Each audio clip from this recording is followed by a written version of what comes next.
I love oil and gas. Spent my career in it. Do you have a bumper sticker though, Mark? Do you have the? But we're not doing. We haven't been doing it right. It then? Yeah, we haven't been doing it right. So, we need to do these things right, properly, in accordance with law, no matter what the activity is. That's where I come from, and we have to make sure that the polluter pays, and that the landowner or the citizens aren't left with the cleanup tab. And right now we got a $260 billion and growing cleanup tab just for a few of our industries. Which body do we go to get which decisions made here? And this is the root of the Alberta Utilities Commission letter to Minister Newdorf. We have these specialized quasi-judicial tribunals for a reason, and they're to decide each project on its merits and according to law on a case-by-case basis whether it should go forward, and to impose terms and conditions. Now, I've heard from some huge potential investors things like hydrogen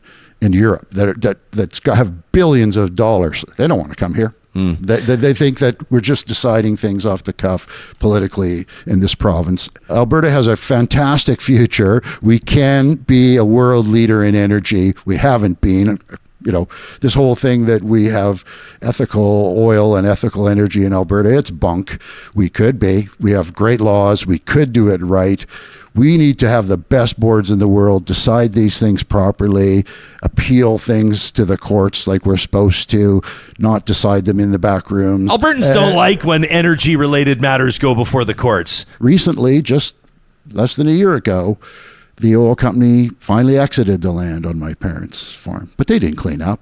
But they got a reclamation certificate anyway. They didn't clean up at all. So I appealed it to the proper board, the Alberta Energy Regulator. We had a hearing. They admitted that their computer system's broken and is shitting out bogus reclamation certificates. That's what's going on in Alberta in reality. It's no wonder farmers don't... Wait. What? The computer's broken and it's accidentally printing certificates? Yes, and I let the ministers know. What? This is like the dog ate my homework. You can read paragraph 215 onwards of Dorin versus Whitecap Resources. What do you think the future of R-Star is? For people that sort of, it sounds vaguely familiar, this was a proposal that Danielle Smith pitched before she was premier. It could be worth up to about $20 billion. And what I mean by worth $20 billion means is that's what it could cost taxpayers to incentivize industry to clean up its own mess. On Monday, I think it was, during her news conference, where it sounded like she said we're going to have to find a way to incentivize this. Do you think that means R-Star? No question. So what she was asked is in the context of, will there be, the Premier of Alberta, will there be incentives to clean up? And she said, she does what she always does. She started out by talking about what's called mandatory spend at the Alberta Energy Regulator. So they're forcing oil companies to clean up some percentage of their inactive wells. 3%. But, let's not forget that those who have no money can't clean up anything. So only the ones with money are actually doing it. So she starts with that, and then she switches and she says, we have to clean up the worst of the worst.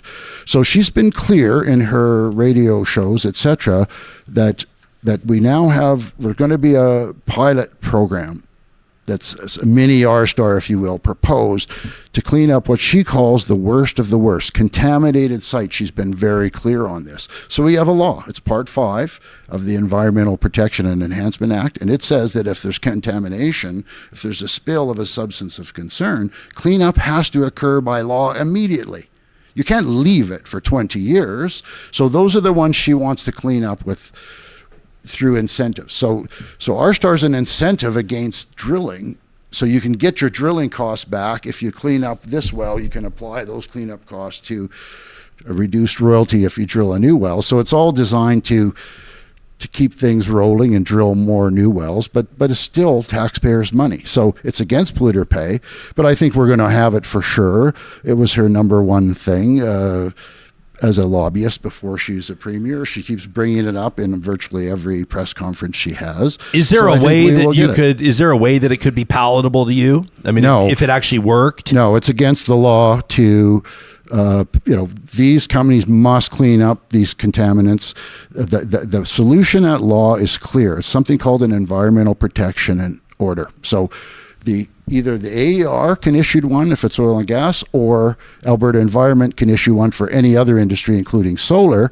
That's what has to occur. So if there's been a substance spilled, you issue environmental protection order and you force the company to clean it up. We have the remedy at law. Let's just use it.